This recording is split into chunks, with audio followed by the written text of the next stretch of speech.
Nüüd saad jälgida enda põlde ja leida probleemseid kohti otse diagrammist. Kõik teavad, et me peame minema põldudele ja leidma sealt üles probleemid ja otsustama otse põlde jälgides, mis on järgmised sammud, mis me seal teeme. Kuid samuti me teame kõik, et skautimine ja seire tegemine on väga aeganõudev ja raske tegevus. Ja lisaks sellele on tegelikult ju raske teada, kuhu minna ja kust vaadata. Enamus põllumehed sõidavad autoga põllu äärde, jalutavad natuke põllu peale ja siis teevad selle põhjal otsuseid. Väga raske on teada nendel, kus on probleemsed kohad ja sisuliselt nad skaudivad pimesi. Muidugi võid sa võtta ATV ja sõita ATV-ga põllu peal ringi ja otsida, aga see võtab omakorda kütust ja on veelgi ajakulukam.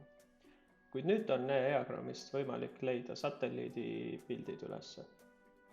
Satelliidipiltidega saad sa valida otse välja põllu, mis sulle huvi pakub, vaatav näiteks L09 ning siin otse on näha pilte, mis põllult on põllu pealt tehtud. Piltide peal musta ja tumedamad alad näitavad kohta, kus on kõrgem vegetatsiooniindeks ja heledamad laigud on kohad, kus on madalamad. Ja vot need kohad ongi probleemsed kohad. Näeme ära, et antud põllul on siin probleemne koht ja ka siin kohas on probleemseid kohti näha.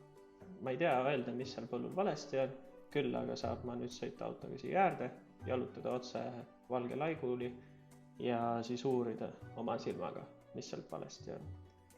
Me saame vaadata ajaloos tagasi ka pilte, kui pildi tegemise ajal olid pilved, siis süsteem isegi ei näita sulle neid pilte, et sinu aega kokku hoida.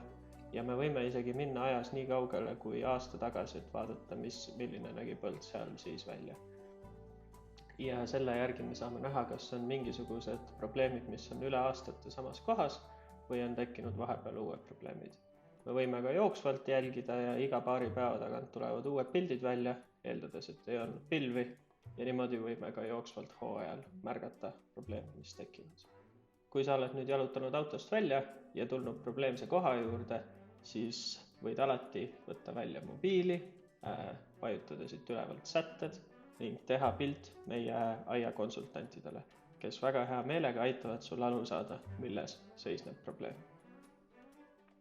E-agronoom kasutab satelliite, millel on 10 meetri laiused pildid, millega saab tuvastada probleeme alates 5 meetri laiustest laikudest. Maailmas ei ole teisi põllumajandustarkvara pakkujaid, kes pakuvad paremaid satelliidipilte. Me oleme kaalunud selle tegemist, see tähendaks alates 2 euro hektari kohta kulu. Enne kui me seda teeme, soovime näha, kas põllumeestele pakuvad 10 meetri laiused pildid üldse huvi. Head skautimist ja loodan, et suudate tuvastada enda põldudel kõik probleemsed kohad. Andke teada, mis te arvate süsteemist ja uuest moodulist ning tagasisidet, kuidas saaks seda veelgi paremaks teha. Tänud teile!